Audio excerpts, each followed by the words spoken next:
Have you ever noticed how dull grown-ups are? They have no imagination. They never run around. They never climb trees. They always tell us to be careful, slow down, calm down. Well, us kids are braver, we're more active, and always ready for adventure. I never want to be like an adult. So wrote Alistair Humphreys in his book, The Girl Who Rode the Ocean. As humans, we'll often find ourselves tragically lost in the no man's land between our desire to grow up as fast as possible, whilst at the same time never wanting to grow up at all. And today we're going to uncover what is behind wisdom and maturity and build a calmer and more rational, compassionate version of both of these things for ourselves. Well, hello and welcome to the Growth Mindset podcast with me, Sam Webster Harris, where we are unpacking the psychology of self-improvement and, of course, today's topic of wisdom. And I will start with the fact that I really used to love partying and just getting completely wasted. It's not really a confession as such, but anyway, I just loved losing myself in the moment, necking beers after beers, squeezing as much joy as I could possibly fit into a second and just soaking myself in pure, unadulterated content. And those broken, blurry, hazy memories of youth felt like a night well spent. But then, one day, it stopped being fun. I became older and wiser, perhaps. An awareness seeped over me, pointing out my follies, I guess. Perhaps being out of control and not remembering half my evenings was lacking something. Waking up with a massive hangover, empty pockets back when you actually put money in your pockets, that did become increasingly painful and inconvenient and maybe a little bit less funny. Instead, a more sober evening where I could still be happy. I don't mind dancing when I'm sober.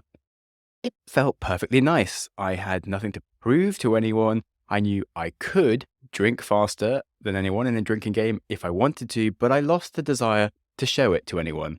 And the gift of waking up with more money in my pockets and time to do things during the day, it created a weekend that you could actually play with and do stuff with. Just imagine if you discovered a whole extra day of the week that didn't exist before. Like, what joy. Now, this doesn't mean I am necessarily wiser than any one person who chooses to still get wasted, but it can only mean that I am wiser within myself for my own situation as I currently perceive it. And, I might even be wrong. I might change my mind in the future. A different example could be travel. When I used to travel, I just reveled in seeing as many places as quickly as possible. The world is so large and there is so little time. I excitedly stuffed new countries into my passport with the same haste that I'd be stuffing items into my backpack to leave it. After a few nights, maybe in one place, I'd be dashing off to a new country. Every land held the suspense of finding new fruits, like literally, I really like fruit, but also a wider metaphor for the general atmosphere of a country. So new fruits I'd never seen before, and then the possibility that what I grew up as, thinking my top 5 fruits, I really do like fruit, by the way, but that my top 5 fruits or my top 5 of anything wasn't a static list that it had been for my whole life up until then, and that it could actually be changing from new discoveries. That blew my mind. I was so excited to explore everything. Just fresh sights, mysterious people, unique smells, distinct rhythms. It's just bliss to be harvesting the bounty of new frontiers. And then now, quite frankly, I can't be asked with dashing about. Moving all the time is so beyond me. The hassle, the pain, repacking my bags, unpacking my bags, repacking my bags. It just fills me with dread as much as approaching a new border where I'll have to wait in lines, I might get rejected, think there'll be issues.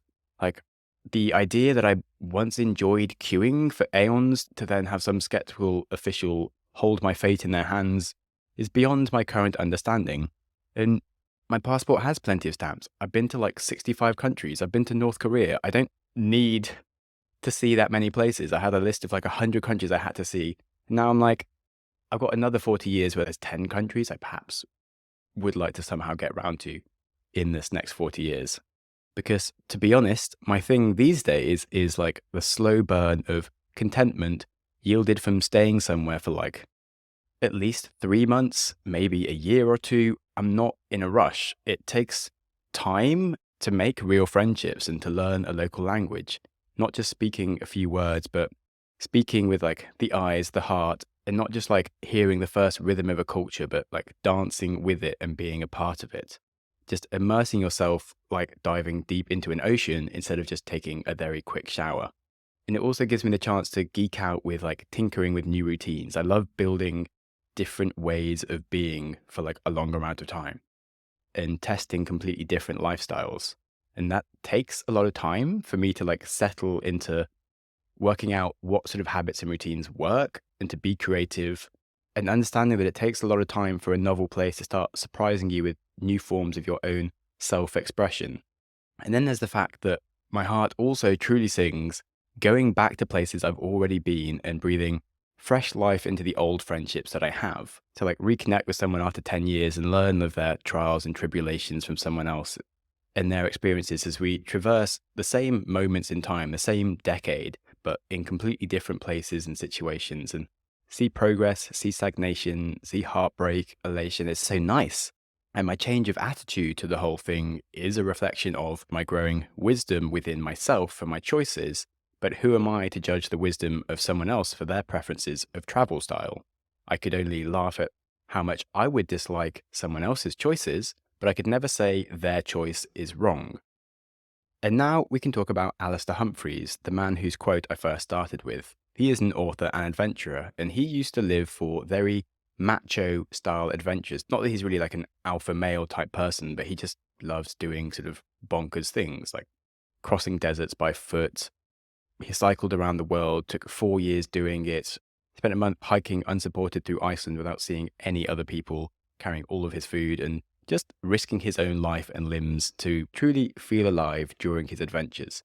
His eyes would light up at the opportunity to push the boundaries of his body. He would only be able to register interest in expeditions if he didn't know if he'd even be able to do it. And for him, being so remote from the rest of the world felt like connecting with what it means to be a human. Whereas now, he likes to be based at home and see his kids every day. For adventure, he finds thrill enough in the simple joys of climbing a tree, jumping into a river. Instead of sleeping in his bed sometimes, he'll just camp on a nearby hill, and waking up at sunrise on the local hill is still a night under the stars, whether it's on the other side of the world or not.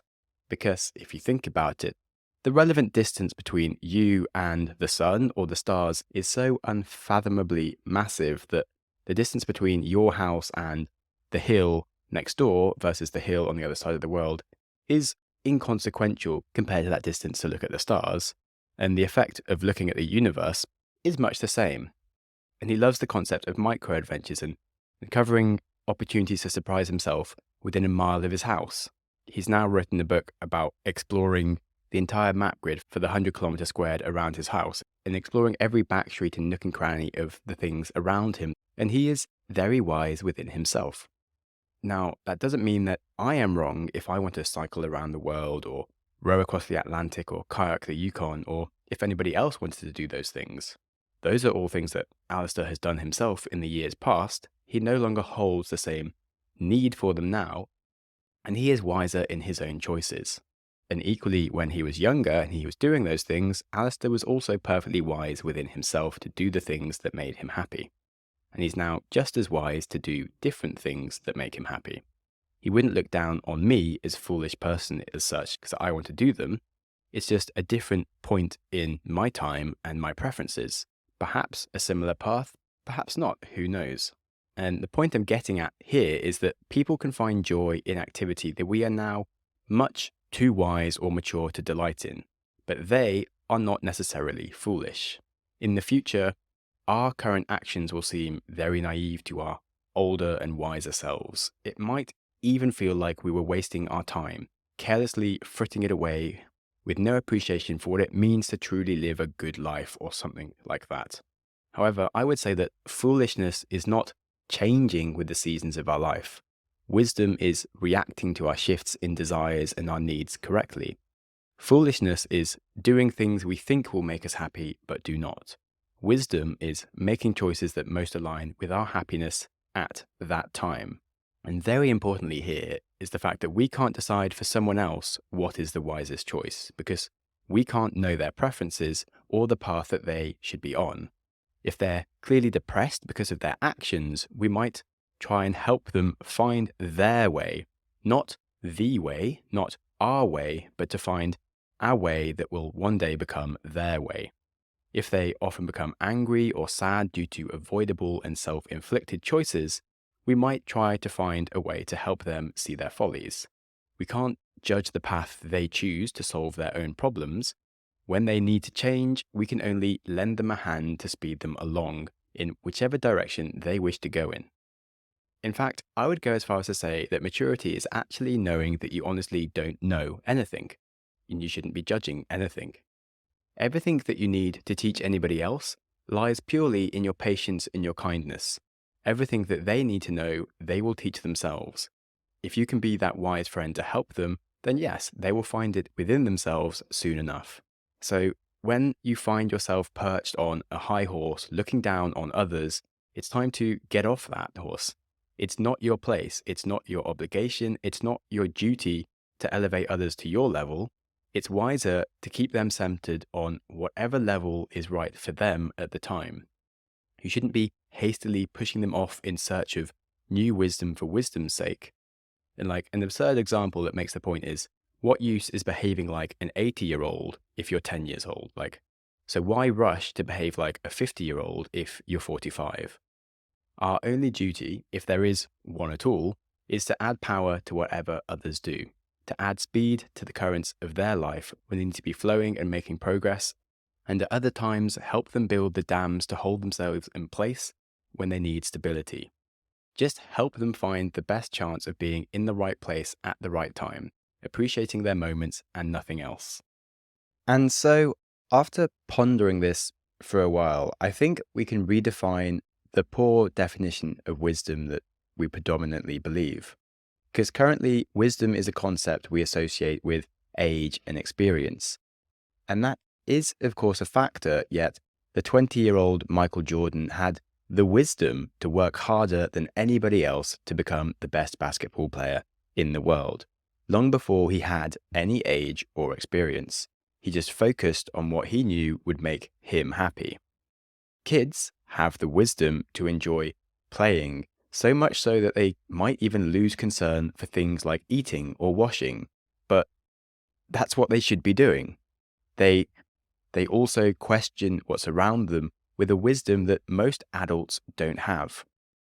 And on the subject of adults, some very old adults with years of experience might be easily annoyed by the choices of others, and I would define that as unwise, letting their own emotions be tossed around by their expectations of how the world should be, how others should be.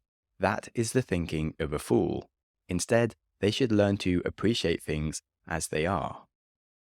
So when we think about wisdom as far as the quality of good judgment and sensible thinking, we should also factor in the time-based concept of wisdom and accepting your own needs as they are at your time in life, and acceptance of those needs of others, rather than prescribing what we think people should be doing.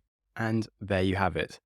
I feel that in the self-improvement area, there is so much prescriptive advice of do this, do that from people who don't know you and don't know what you need to be doing. And there isn't enough of question this, question that.